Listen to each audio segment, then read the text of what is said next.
Session. Can I request everyone to pay attention towards the screens? This particular session, which was like, there are lots of change in the schedule, what we have shared, but the same sessions are there, but only the timings and dates are changed according to some availability of the resource person. So we will be having two parts to go through in this particular session. One is on instructional design and the other is on digital pedagogy. So we talked about transformation in the curriculum, right? Last session we heard how NEP talks about transforming education through a new curriculum with the recommendation of new methodologies to be implemented. So when we are very particularly talking about, when we talk about very clearly about integrating technology in the classroom, we also should know about the digital pedagogy part of it. We have all learned a pedagogy paper in our BEd. Is there anyone who didn't do BEd in this group? Only one. Okay. Didn't do. Who didn't do? Okay. So everyone has done BEd and we all have studied a pedagogy paper and we would have learned there are methods different for teaching different subjects. So we have also learned what are the major methods which can be utilized. Can you just name some whatever methods you are aware of? Activity based learning, okay. Inductive, deductive, heuristic. ELPS full form. Experience, language, practice, personal experience, and satisfaction. Okay. Symbols. Okay. Analytical, synthetic, problem solving. Analytical thinking, okay. Problem solving. Problem solving. Laboratory. Lecture. Laboratory. Simple to complex is not a method. Right? No, that's an approach. Laboratory method. Laboratory. Project based. Levy. Lecture come demonstration. Levy method. Active learning methodology. Some states have designed their own methodology also. So active learning methodology, okay. Historical approach, okay. Heuristic approach. Heuristic method. Heuristic method, okay. So we have a long list going. In BEd we had one category list, but if you go to internet and search, you will get a long thing where we get confused which is a method, which is really strategy. These words all get confused, right? Nowadays there is no clear understanding of which is called as method, which is called as strategy, which is called as approach, which is called as a kind of a design is not clear with us, because nowadays everyone has started mixing up.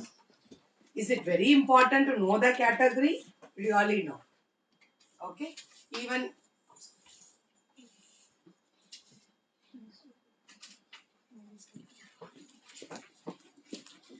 Even if we are not knowing about the categories by method, this is a method, this is a strategy, this is an approach, but still, are we not implementing all this in our class? When we study BEd, if you go wrong, you will get mark, will not come in your paper. But now being a person who is in practice mode, it doesn't matter about knowing by name, but it is very important to know which appropriately should be applied. That is our most concern area when we apply it in our classroom. So over years, we all must have practiced all these methods which we have done in one or the other way. May not be naming it as I am going to now go use project method. But by fluke, like as a practice, it would automatically come. We don't say like first part, I will use now this method. Second part, did we plan our things right now like that? Because we have become more experienced such that it automatically it comes into our place and it plays a vital role when you design it. So similar way, when we are now bringing digital technologies into place, there are certain things we need to get a clarity on so that we will be able to implement it perfectly. So I'm going to shift between two presentations to use. Okay, so in this next 45, already we have lost 15 minutes. But still, in this 45 minutes and next after lunch 30 minutes, we'll be able to cover both the things. Okay. So, when we talk about digital pedagogy, what does digital pedagogy mean?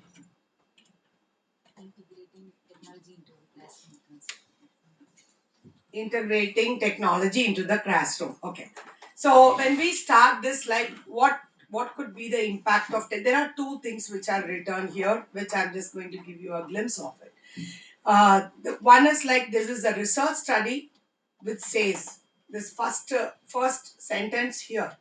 It's a abstract of many researchers which is put in one particular research output. Enduring transformation can be brought about through pedagogy. This is true. Many people believe technology has come. The last line. It cannot be done by mere introduction of technology in the classroom.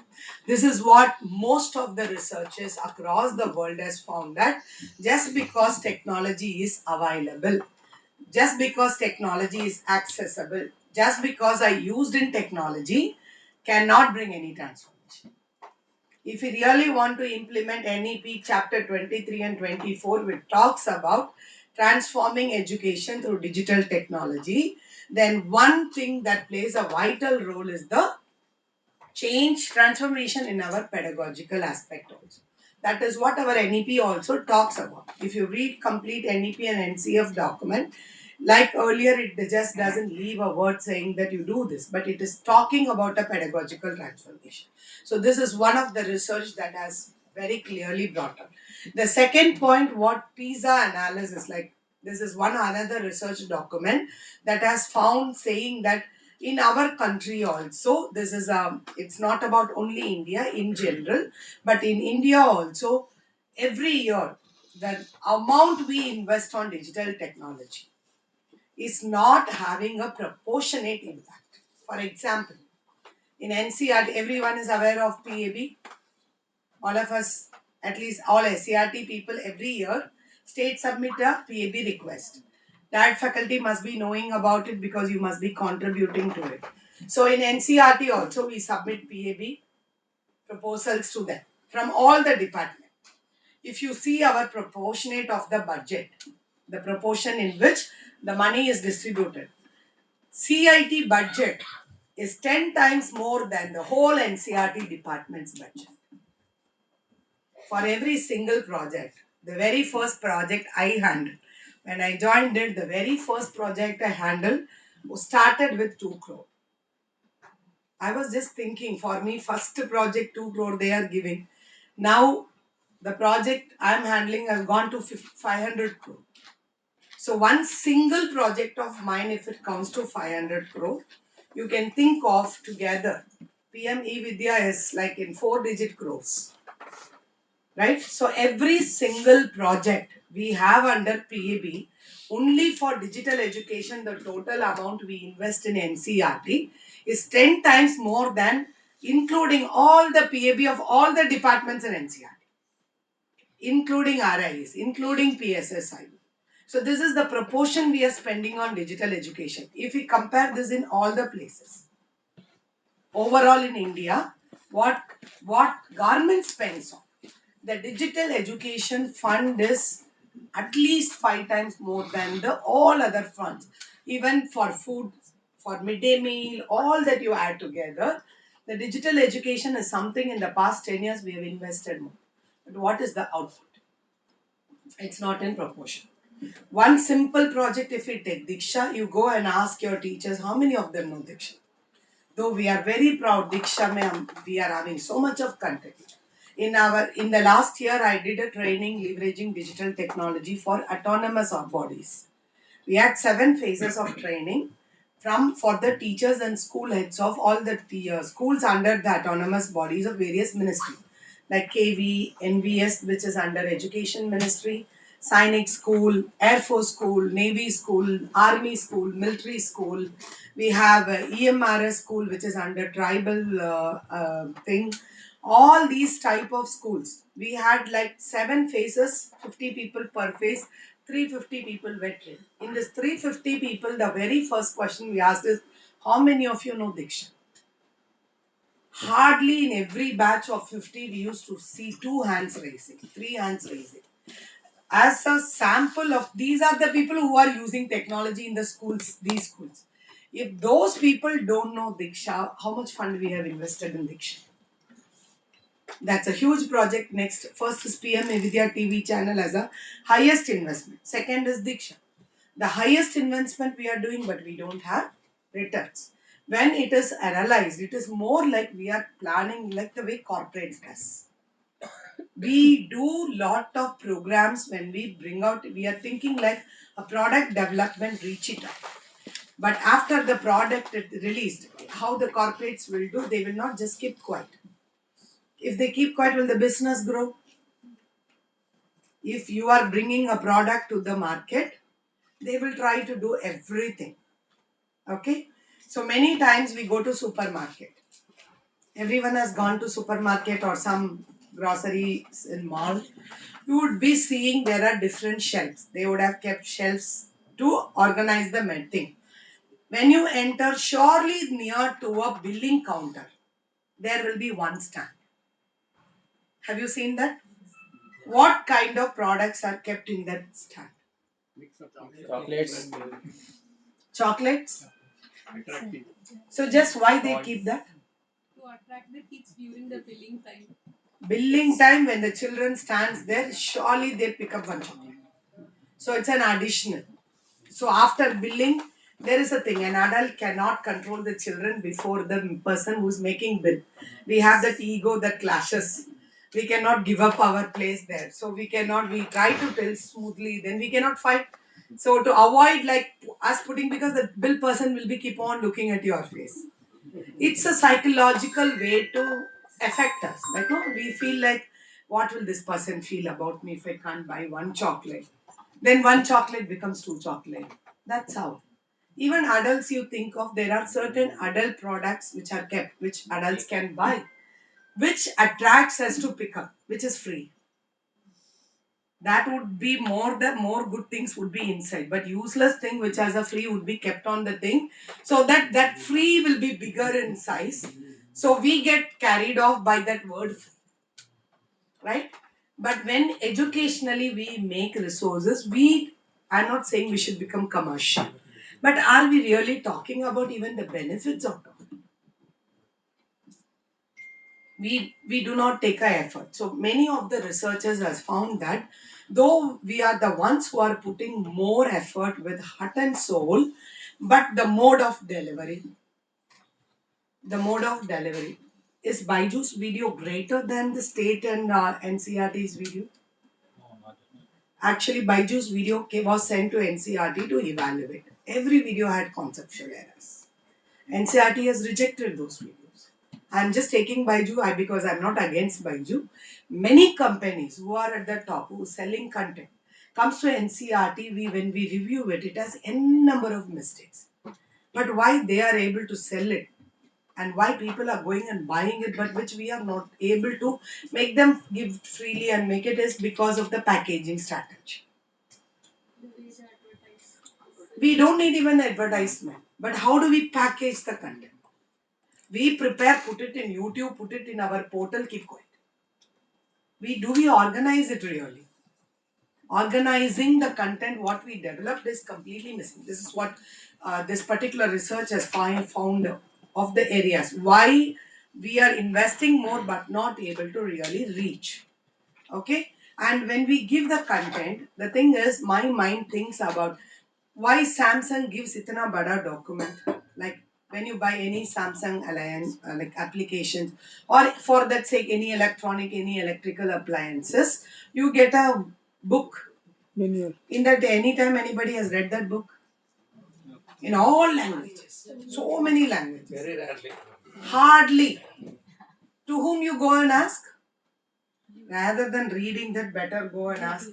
Today we felt, rather than reading that NEP madam session was better. Who has time to read 600 pages? NCF. Rather, glimpse is better. So we never try to read that. But what we try, some video is there. Help video enough. So what they make it like, they make it in a document for an official purpose. They don't sit there. They make all the videos and put it. Today, when we release our example, Diksha 2.0 was launched. Every teacher is asking where, how we were not able to. My last year, through nano courses, I reached 11 lakh people by 6 months. Now my target has been increased by ministry because saying that last year you gave 11 lakh, this year my target has been given as 25 lakh. So it is my effort. I have to break my head to reach 25 lakh by March. Right now we are not working like a education person. We have targets. 25 lakh, 11 to 25 itself is more than double, which is not easy. But this year they launched 2.0 where all the nano courses are launched in Diksha, where my 3 months number has not even touched 2 lakh. How will I reach 25 lakh in end of the month? Yeah. So what will happen? Impact will be on next year project. When I ask people, I will not get. When I ask money, I will not get. So now I have to do all circus to reach it. How do we? What is the problem? Course is released in a new platform because we want to release a new platform. But is it user friendly? No. 10 rounds you have to go to land up in the course. You have to go to old first in new Nishta, then go to new Nishta, install 2 app because most of them use mobile. Who is ready to do this? Rather than that, go and do somewhere the 5 hours course or 10 hours course and complete. So if I feel like my work is finished, that I have put the course and keep quiet, I will also fall into this. I cannot really reach. The investment that has been done to prepare course will not reach. So the next step, we prepared a tutorial, written tutorial. Next question. It is in English, madam. We can't understand. How many language I will translate? Challenge is difficult. I can't even read Hindi. So I have to become dependent on somebody. Even if somebody translate, I cannot verify if it is right. So challenge is because of the language. So then we thought, okay, lad, this is going to be difficult. Then make a video tutorial. After we made a video tutorial and we put it on the Diksha platform, nobody could see that there is a video tutorial available in it. They couldn't understand. So then we started putting them there in the description of the YouTube. That also didn't reach. Now in every banner we are putting. We are trying every day new story. Now we are sending letter to state about this, how to log into Diksha course. State has forwarded the covering letter, not attached the annex. So what is the use? So everyone again, there is name, our mail ID is written, so everyone again writes to us asking. So it is not about only what we are investing. SCRTs and DIET do a lot of work which is not going again because of the strategies we prepare. We take effort, but these are the things that is making the impact very less, which is all about reaching out. So when we talk about the NEP, it also talks about not just transforming education by bringing a technology inside. It also need to change the pedagogy. We need to work on delivery mechanism. We need to work on standards. So tomorrow we will be deep diving into what NEP talks about digital education. But we will now move towards understanding what is the digital pedagogy.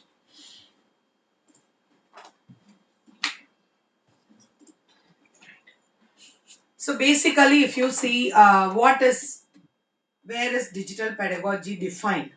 So we see digital learning, basically what we said about is use of any digital tools for a learning purpose can be called as digital learning. That's a terminology, right? But the digital pedagogy is effective use of technology to improve teaching learning process. So this key word is effective use. It's not using technology in our classroom, right? Effective use is what makes digital pedagogy, and basically it emphasizes the need to adapt proper approaches, the right approach, leveraging the digital tools to meet the diverse needs of the students and to promote active learning. These are all keywords. If you want to take digital pedagogy, words we need to remove. Remember is first of all, it is effective use of technology, okay, to meet the learning needs of diverse people who are there, and we need to promote active learning. Today, learning through video, is it active or passive? attending an online training through Zoom session. Depends on what resource person does. If resource person keeps a presentation and keep talking, we are passive. But if every 10-15 minutes, if there is an activity person conducts and makes you to participate, then at least you are activated there. Today, in the name of introducing technology, we have moved from active learning to passive learning, but which is have to be passive to active. We are expected to leverage technology when we wanted to convert passive to active. But now what has happened? We are leveraging technology. We are not really leveraging technology. We are using technology to dump the learning process. Today, that's how it has become. Today, children are very happy that I want to sit before YouTube, watch a video. Can I request everyone to stand? Leave your kids. So, I'm going to ask some questions. Okay? If you are doing that, you should remain standing. If you don't do that, you should sit. Okay? Understood? I'll be telling some statements. If you do that, you will stand. If you don't do that, you should sit. Okay? I use YouTube for watching videos. All 100% time. I use YouTube for watching videos that gives for entertainment purpose.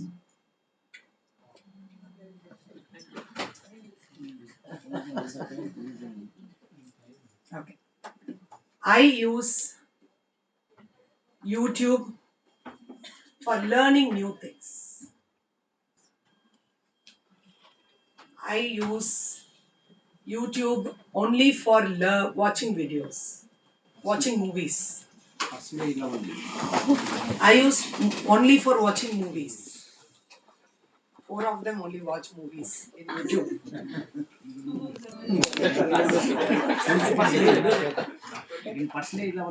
I use YouTube only for learning purpose, for my professional learning purpose.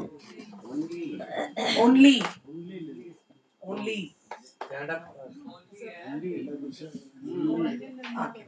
I use YouTube more than 80% for my professional learning purpose. Okay. So we have around 30%, 40-50%. Okay. I use YouTube for 25% for my professional purpose. At least 25%. At least 25% I use YouTube for professional purpose. Okay. Some more numbers added. Okay. Thank you. If you have seen this sitting and standing, we could see the variation that this same question you go and ask the students. We have tried this exercise with some 1,000 children. They were in one of the activities, so we asked questions like this to stand and sit. Hardly, not even 10% stood for using YouTube for learning purpose. Most of them were standing for entertainment purpose. But we believe to put all our content in YouTube thinking that children will watch the video. When they want to watch the video of learning, we have done a small research on that to ask from children. When will you go to watch video of lessons for you to learn in YouTube? First reason, when some subject teachers are very boring in class. They don't take class interesting way. So we go and search for videos to learn the topic in an interesting way. Second set of reasons which has come up is when I don't have teacher teaching that topic at all. Some of the topics are omitted by the teacher in the classroom, which really doesn't give them scope to learn. So in that case, when the topics are omitted in the classroom, that is where I go to YouTube to watch that video. So we just took those students who watch omitted topics. So we were asking why you should learn the omitted topics. Teacher has omitted. That means it's not very important. So why did you go and learn for the omitted topics? In that group, most of the students who raised hand was to tell that we are preparing for competitive exam. So we cannot omit anything. That was the most students thing. So some of the people were there, very few, less than 2-3% people, who said that we want to know why madam is omitting this topic. What is there in that topic? Curiosity. So this is all the reasons they come to YouTube. There was out of 1,000, we didn't even find 1% of student who thought that I'm getting a content which is rich, so I wanted to learn. So today, when we think about doing the when we think about leveraging digital technology, that is one. When we talk about digital pedagogy, just not available tool, and it's not that the way we tell that no, now we are all living in digital world. So every child is liking it. We did a research in our DMS Mysore, like demonstration multipurpose school, which is in Mysore. We used technology for 2 years there in the school.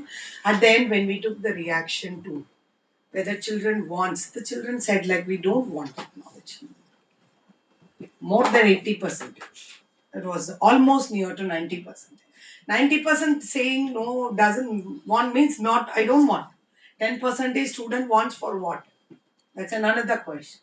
So that is where the thing is very important to understand that whether really we wanted to use technology has to be a demand.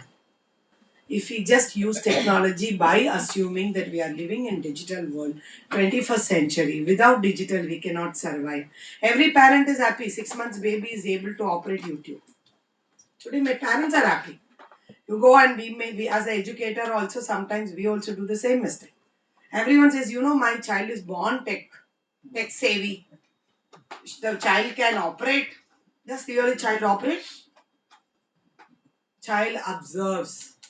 It repeats without knowing what you are doing. You scroll, it also scrolls. So I was telling this as an example, then one person was contradicting. No, no, no, my child knows. It's just 1 year, he know which video to watch. He will go and change the video. He know to choose only cartoon. So I said it is not that child is choosing, it is the AI which is working in YouTube.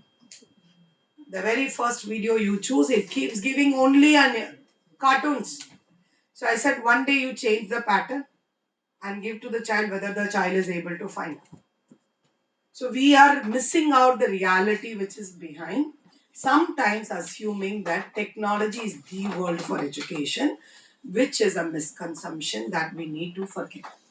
So when Diet and SERT are planning technology intervention in the state, we have to give that complete proportion, which is the approach that has to be followed so that we can make it effective. So digital pedagogy understanding is very, very important. So basically, what is our mission as per NEP? Our mission talks about lifelong learning. That's what we are talking about. Okay. And what is our philosophy? What NEP talks about? Our learning should be learner centered. There should be construction of knowledge, and also there should be sorry, I think two things I have written correct wrongly. Another is the connectivism. Child should be connected to the real world.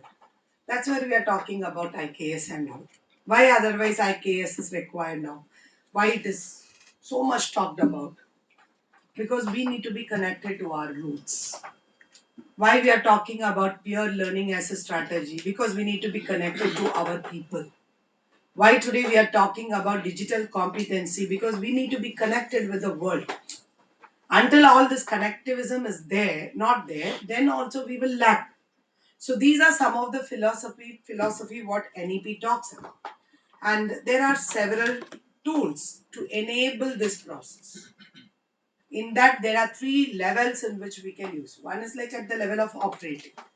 I have a mobile with me. I know to operate. Today, many people who have iPhone or many elder people who have a tab or most of them have an iPhone today who are above 60 years old. Because the children will be there in abroad, it is a status to show I have bought my child parents an iPhone or a system with iStarting, anything. iPad or whatever it is. But what is the operating system? They know two things: red button, green button. Phone comes, I will click on red button or green button. When phone is over, green button. When video call comes, I will accept the green button. When the call is over, other than this, they don't use it for it. I'm not telling about 60 years old alone. Even there are many hands who has tech. Youngsters buy iPhone for what? Photography. Are they really understanding why iPhone is bought? There is a study which has been done why people buy eye products. It also tells like age wise there is a difference. People in 30s to 50s buy eye products thinking that it is more safe, secure. But when we ask them what do you mean by security, they said everyone says I bought. I don't know what is the security in that. You bought a phone which is told to be secure, but you kept on sharing OTP in a message. What security you will have? So today, this is how we are at the operating stage. We are installing technology devices in our schools, in our colleges, in our institutes, only at the operating stage. Some places we are moving towards integrating level. Like it's not just a device to be kept there. It has to be part and parcel of my profession. Sometime it may be for me to do my personal work, sometime to enable my administrative work. But being an educator, this device is here kept for me to also use it in my teaching learning purpose. Let us question ourselves. There is a system in all our places. What purposes it is being used? Most of the time, all the letter typing, some PA sits and types. How much we really use those facility which is available for our professional development or for us to use it for giving a professional development to others. Until and others, there is a project to train. There is during training, otherwise our labs are not in use. That's a real scenario. So this lab is also created for training. So whenever there is no training, this room is quite like empty. So if we keep it, all the investment done in this room is useless. So that's where our joint director has made a compulsion that 365 days this room should be used. Saturday, Sunday also, whatever is possible, do it in this room. So sometimes we call children in the campus to do some activity here. There are multiple ways. There are people who want to do but not having infrastructure. We cannot give it for rent to them, but can we do some partnership? Because we cannot work all 7 days a week. We are having Monday to Friday working hour. So I may not be able to work all the 7 days throughout 365. So are we having some strategy for usage of the places? Only when we feel it is integrated as part of the system, we will think in that manner. Only one man as a joint director sitting and thinking will not help. Even if he gives order, if none of our faculty is ready to take an initiative, who will do it? So we try to use this room in that way as much as possible so that all the faculty in rotation plan your activity. So that this room is utilized, the devices are utilized, the materials are utilized. So until we have such a plan, all our first level itself we will stop. If we don't plan the strategies to use it, the second level will not move. The last is the transforming. In many states, the second level we have reached. We have seen, we have got through researches that many places it is very much utilized. Integration is happening. People are having lack of resource to really enable them. But are we moving to the next level? Are we really trying to transform? Some states have introduced EMIS, e-attendance now. Sir was telling in our state now we have brought VSK madam, we have just monitoring all the students attendance, teachers attendance through VSK. What are we doing by monitoring them? Have we taken any decision making based on what we get data in VSK? How many decisions are taken? How many have made an impact? So now what is the stage VSK is in? We have established the room. So it has to be utilized. Some are in operating stage. Some have decided, okay, anyway, I need a data, so let me go to integration based. But only when that complete data coming in makes a change in your system, we can move to transformation stage. Are we really have come to that level? Are we planning that? So it's not for you alone. This is all the reflection. Whatever I'm discussing here, it's all the reflection NCRT is also taking. NCRT is also having a BSK here. We have a module on Nishta. So I always question myself, what am I doing with the data which we get through Nishta? What is our next plan? So I discussed, Brenda madam is the coordinator for the academic part of Nishta of all the things. So I'm technically coordinating. So we both can sit and think. As NCRT, when we get Nishta data, what are we doing? We are integrated. But what are we doing with that data? So one of the second module of Nishta Elementary Secondary was on psychological aspects, health and wellness. So when we just got the data, it was very clearly telling that throughout the country, people have to get 70%, the most failed module. We didn't get people passing that module, even 50% of the people were not able to pass that module. So we thought whether our questions are tough. So what we did first round, seeing the data, we changed the question, simplified the questions. But we saw the same trend again. Then we just started doing interview with teachers. Why it is that they are not able to complete? They were saying it's very complicated to understand so many mental wellness things related in one module. So now based on that data, now the decision has been taken that there should be a separate Nishta for mental health and wellness. There should be a separate program.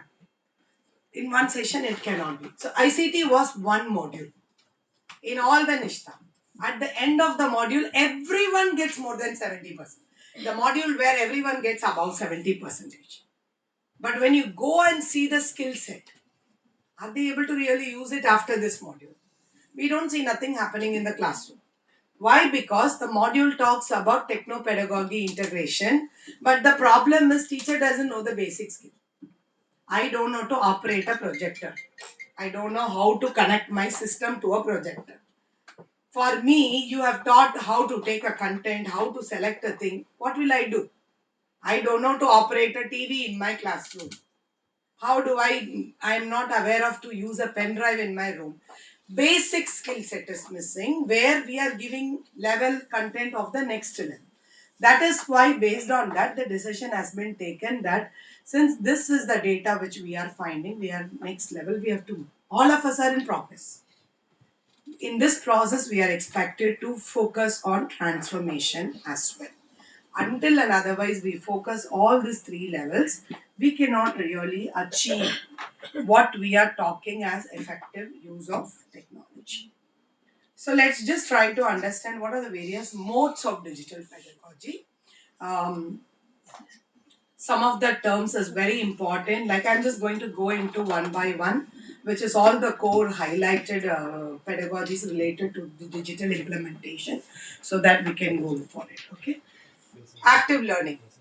Is this very specific to digital or is it normal to the classroom also? This method, what we are using, the term active learning is part of our actual classroom. But it is a core thing in online. It is a core thing when it becomes digital. Right? At least if I don't have this presentation, assume the days where we didn't have PPT. What would teacher do? Two ways to teach. Stand and keep on talking, which was very boring.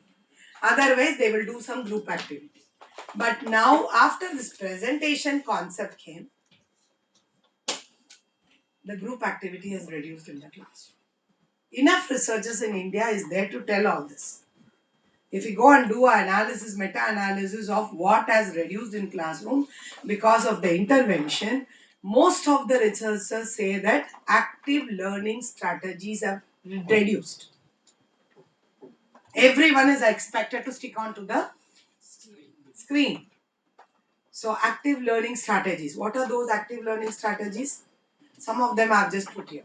Group discussions, problem based learning, case studies, role play, inquiry based learning. These are some of the active learning strategies that was applied in our classroom earlier, and now after presentation came, these have taken the back seat. Simulation and games in the classroom, peer teaching, think pair shared kind of activities. These are some of the examples. So these are some of the, can these be done using still with digital technology? Is it possible?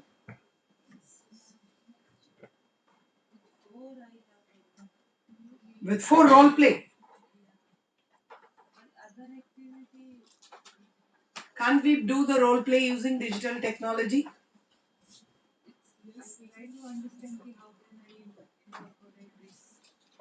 All your avatar based games are role play only. Today children play avatar based games. I play a role of a farmer, right? And there are games where you need to go now purchase, make your poultry. There are games like that. But I'm thinking when the learner is online connected, like on OER, so how can I make a active learning through the role play? In this point, I am thinking, like in a classroom. In classroom, they can play the role, and we can play the video. They can understand. No, video is not an active learning. Video makes the video is a one-way strategy to press it. अवतार जो आपने बताया, for example, if I am developing a MOOC course, in MOOC course, the learner, how I engage the learner in the role play. No, I'm not saying every MOOCs have to have a role. See, according to your content and the content, you need to choose whether role play will work in the course. I did in 2005 when I started, 2006 when I started my PhD. There was a UNESCO module to understand that is a time when UNESCO worked a lot of thing in ICT. So when I started in 2006, my guide from RI Mysore gave me a DVD. He told that this is all UNESCO resource, you use it and learn. In that one of the package which was there, it is, I'm talking about 2006, okay? And I need to learn about ICT now because I've taken a study, like I want to do my research in ICT, but I didn't have more people to interact. So it was like that time they UNESCO was created in 2006 again, where I will be part of it to understand. I will play a role of a teacher now, right? I am given a scenario. I have to make my moves according to a teacher perspective. So I'll take a first scenario will come, then I take this decision, then according to that, I play a role of a teacher and take, then I will move. It will say now which role you want to play. You want to play a role of a student or you want to play a role of, that is one module which made my learning very clear to do my PhD. So it is all about how we create the content. It is not about like whether it is an online course. It is all about how do we think. Now this is the thinking process. It should start. Can I use role play as a strategy in my online course? Will it work? As when I use a digital platform. This kind of questions is not something that we are really putting. Many times we start only working on the content directly. So that is where this is very important to us to think. Sometimes this strategy may be role play not be suitable for the target group. So can I use any other strategy? It's not always one strategy. There are any number of strategies. To make active learning happen, you choose the appropriate strategy that will work for your content, your scenario, in your context, according to the availability of resources. That's how we need to pick up. So the very first digital pedagogy that has to be in our mind is active learning. Until and otherwise we apply active learning strategies into our classroom practices or in the digital education practices, we will not be able to really achieve the learning progress. So this is one of the major thing, that active learning is one strategy that we need to look for. The second is flipped classrooms. This is one of the digital pedagogy. What do we mean by flipped classroom? What do we mean by it? Students take the role of teacher. Student take the role of teacher, okay. Anything With the else? guidance of teacher. With the guidance of teacher, okay. Classroom work at home Teacher and should homework teach at student. classroom. Okay, classroom work at home, homework at classroom. Okay, let us try to find an example. Yesterday we saw Skyview Light. Just think of using that app and preparing a flipped classroom. How can we do that? What can be your ideas? I have to use the Skyview Light as a tool. Okay, I have to plan my flipped classroom for teaching about planets. How can that happen? You properly guided us, madam. You You can provide assign scaffold the at us. One by one, one by one. Yes. You guided, madam. You guided, encouraged us to use that. No, now you think from if you have to apply flipped classroom in this scenario using this tool to teach. Okay, ma'am, we'll listen to you. Simply you can sit and speak. No issue. First teacher will have to explain the Can I process. have the mic? Have to explain the process of that app and how everything works. Then first student to student. Student when the mobile phone will go student to student, then it will be flipped classroom. Okay. Every student. That's your idea, thought. Yes, sir. Assign the work to take a snapshot or at the home, and then when they come to classroom, then we can make some project type work or some another examples. Okay. Anyone else? Explore the satellite using Skylight. Then what write about the satellite, get information and write about the satellite and present it in the class. It is like So there are 4 ideas that has come up. Like what sir has said is like you are explaining and each student takes the role of the classroom. It is all inside the classroom. That cannot be under a flipped classroom. What madam said, like you give the students and then individually go. Again, there is no flipping. Flipping means you need to change. The two thoughts which has come. Both are flipped classroom strategies where sir is telling that in home you explore and come to the classroom, I will explain. What did you observe yesterday? I can take up the observation and I can build on that and explain. There is another idea. When I again bring to the classroom and I explain, there is no teacher learner centeredness. So you can still improve the classroom. I tell them to explore, prepare a presentation, come to the classroom and present it, from where there can be a peer learning also can happen. So it is not that one strategy. There can be multiple strategies that can be prepared according to them. So flipped classroom is basically you have to flip two things. Okay? It can be home. It is not always flipping is between school and home. It is not. So just let me show this.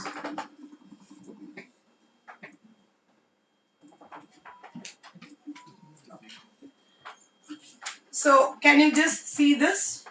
The first part. This just focus on this alone. Rotation model. Okay. In this 4 are there. Station rotation, lab rotation, flipped classroom, individual rotation. Many times people get confused. Actually, this is a theoretical content on what is blended learning. Flipped classroom comes under blended learning. Blended learning is broad. Under this, all this comes. Okay, but let's go one by one. Like when we talk about one of the blended learning model is rotation model. When we talk about rotation, one is like you are changing. Station rotation is like classroom, you will teach the content, go for practice in the lab. We have done this? We have done this or not? You teach something in the class, you go to lab, practical lab, physical lab or computer lab to do some practicals. That is called a status rotation. Blended learning is not always with respect to only digital technology. All our science classrooms where we teach in the classroom, take them to practice in the lab is also under station rotation. There is a station is basically one place and another place. You are rotating among the stations. So today what we are telling, like for example, that station rotation can be applied There is no physical classroom, but you can use a virtual classroom, lab. Even that is called as station rotation. If you are expecting student in the classroom, you are teaching in the classroom, now tell like, okay, now let's all go to the virtual lab and then we will try to experiment this with the simulation. That is also an example of station rotation. The second is lab rotation. Within lab, there is a rotation. What is that? I'll just show you an example.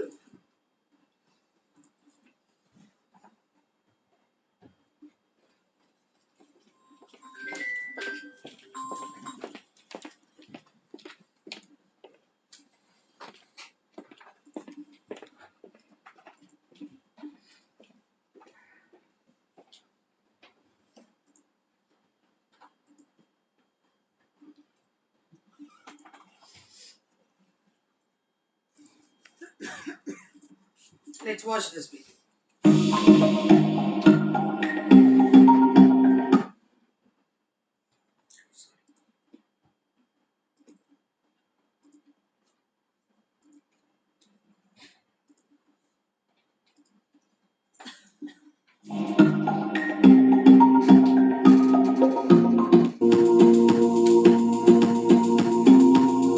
They are all in one single room.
What did we observe here?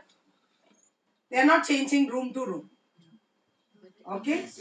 They are in one room, but within one room, the stations are placed. Right? So, this is the example of station rotation model. When we wanted to use technology, was there active learning? Yes. So, you can see like when one pedagogy, one model is applied, the other ones are already. Is there a peer learning? Peer are working together. Was there a problem solving? So, how it is all blended?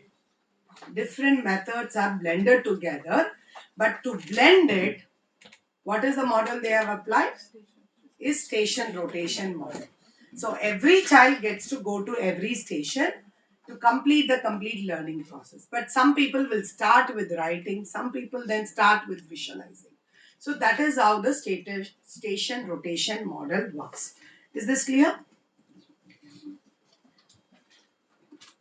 So we will just come to take some examples. Like this, one of the other example which we thought about here is lab rotation model. Lab is like between physical and virtual lab. In science classes today, this is possible. You can make lab to be in a physical lab and then virtual lab. I don't have a video for it, but a simple assumption, like think about a class where you want children to test it. So I can show you an example like this.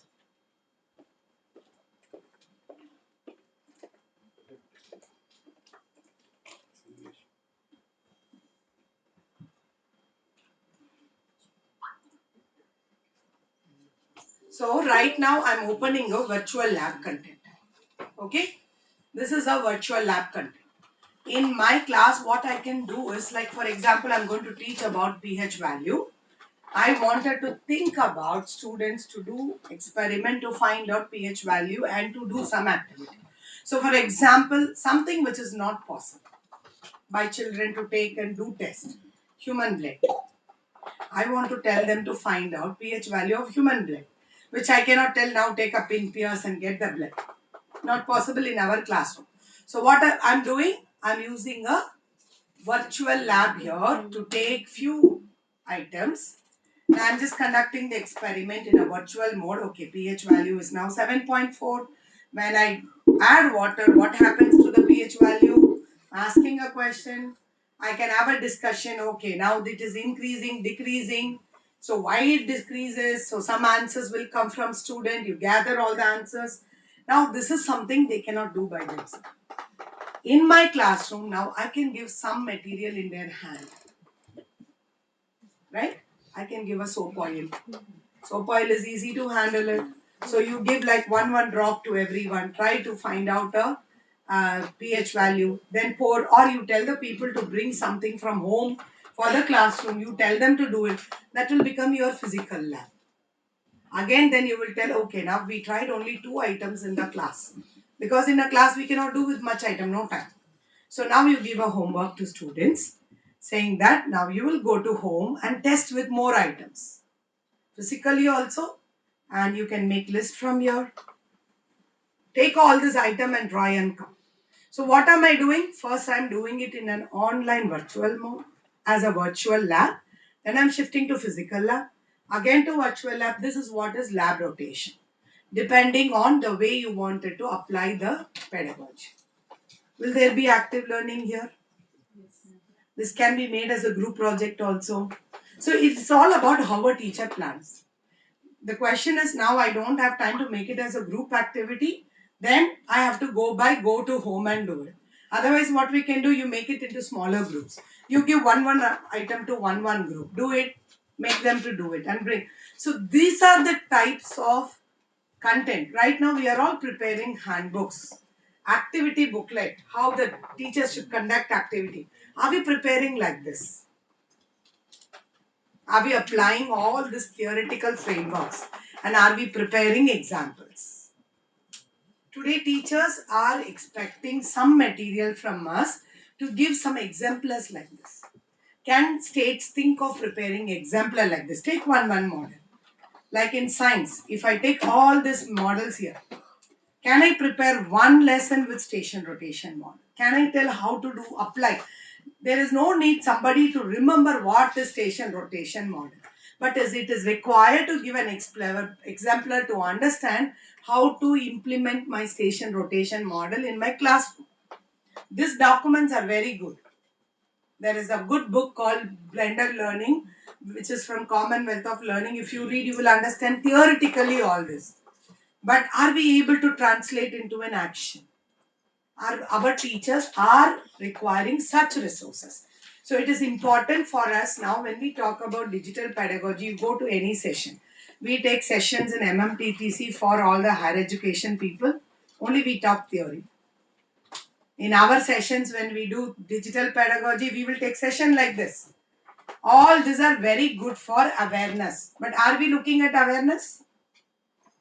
We were seeing that our way is to transform. If we really want a change, we need to give input. So we had a 2 weeks before we had a workshop to develop exemplars for techno-pedagogy integration. So I have invited resource persons, 40 resource persons to write 40 session plan based on the new textbook. All 40 are national ICT awardee. After 5 days also we were not able to finish one session plan. Because they all used technology. They were operating technology and they got award. They were not really able to build a lesson to give example like this.